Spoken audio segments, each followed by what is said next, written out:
Ассаламу алейкум, урматтуу мекендештер, урматтуу коллегалар. Детейлинг такси боюнча бир сиздер үчүн кызматта азыр көрсөтүп кетебиз эмне жумуштарда. Автосервис, мойка, машина монтаж. Воротадан киресиздер. Улица Челябинский, дом 17 домдун жанынан киресиздер. Ушул жака воротадан киргенде эле туура могу жака, могу жерде такси боюнча подготовка такси обклейка боюнча, тонировка боюнча кызматта туугандар. Могу жерде, могу кыз турган жерде. Азыр бул жерде полный көргөзүп кетебиз. Бул жакта болгаркаштада. Туугандар, могу эшикке киресиздер, эшиктен киргенде бул жактан азыр бир сыра дагы көргөзүп кетебиз туугандар. Ичкерде иштеп атат экен балдар.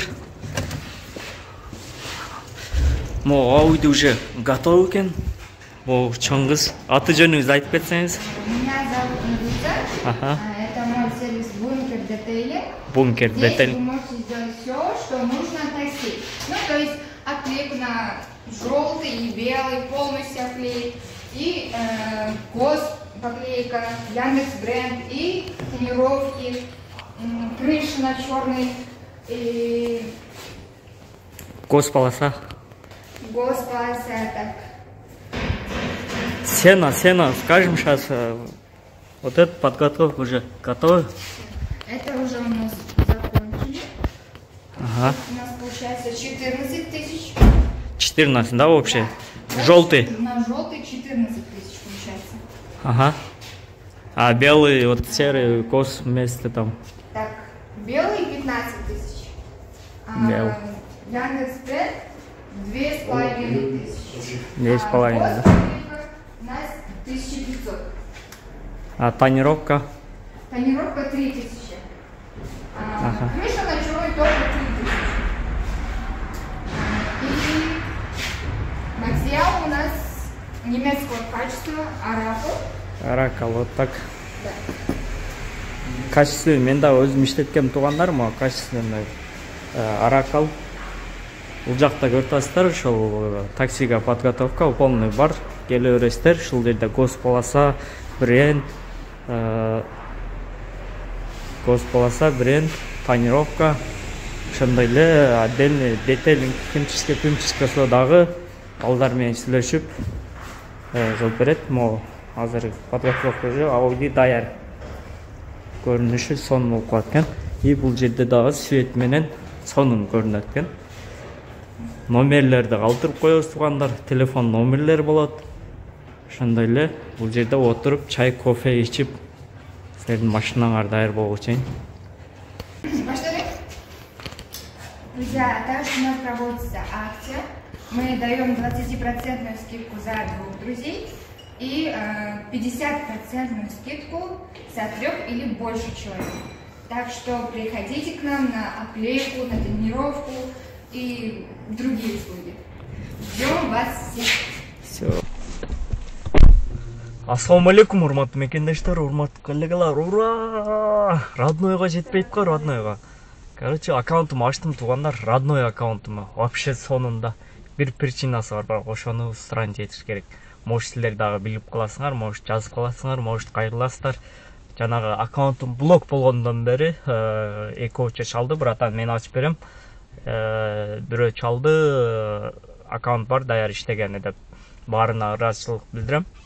Мен өзүм родной аккаунт ачыш үчүн ушундай же паспорту же праваны экон тең алмаштырып туруп анан башынан ачсам дедим да.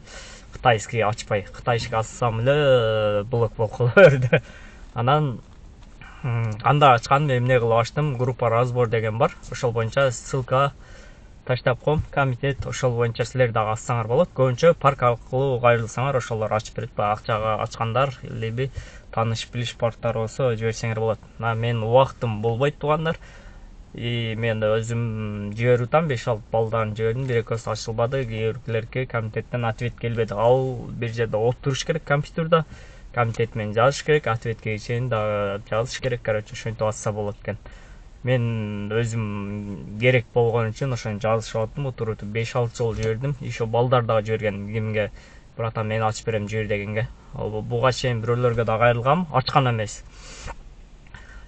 ошол комитетке кайрылсаңар болот. Ссылкасын коюп коем, ошол жерге киресиздер. Фамилия, имя, серия, номер и номер телефон, кайсы паркта иштегенсиңер, анан болгондой жазасыздар, причинасын жазасыңар, эмне болуп блок болгон, заправка делем.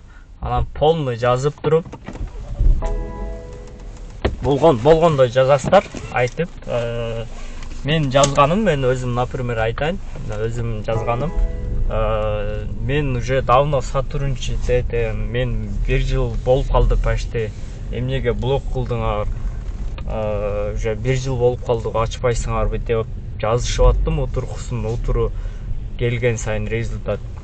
Анан еще аздагы керек уже причинасын айтпайсыңарбы, уже 1 жылдан өтүп калды, меники машинам лизинг, иштеш керек, бөлөк ишим жок, рассмотрение кылгыла тезирак деп, ошентип, короче, уже ответтери жок болуп кетти, акыркы күндөрү жазышып аттым. Акыркы 3 күн мурун жазганым, 4 күн мурун жазганым. 3 күн болду ачылганына. 4 күн мурун жазганым, 1 күн мурун эртеси күнү чалып праваңы алды арт жагын документ, паспорт менен кошо 3 документ жибердиле. Чалып рассмотрение кылып, таңамал 5-те 6-да чалды. Анан мен жатып алдым, да утра уже жазышкам да.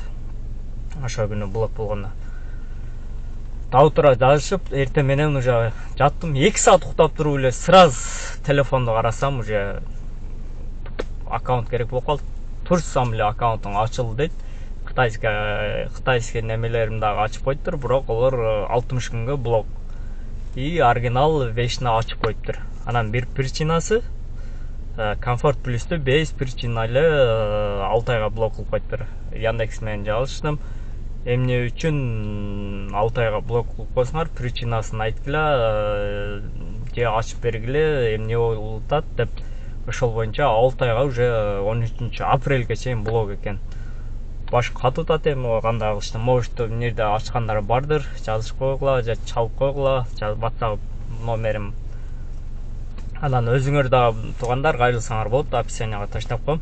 Бул жерде бир адам отуруш керек, эми жазышып өзүңөр деле чөткө кылып, болгондой кылып жазсаңар, ачып салаттыр.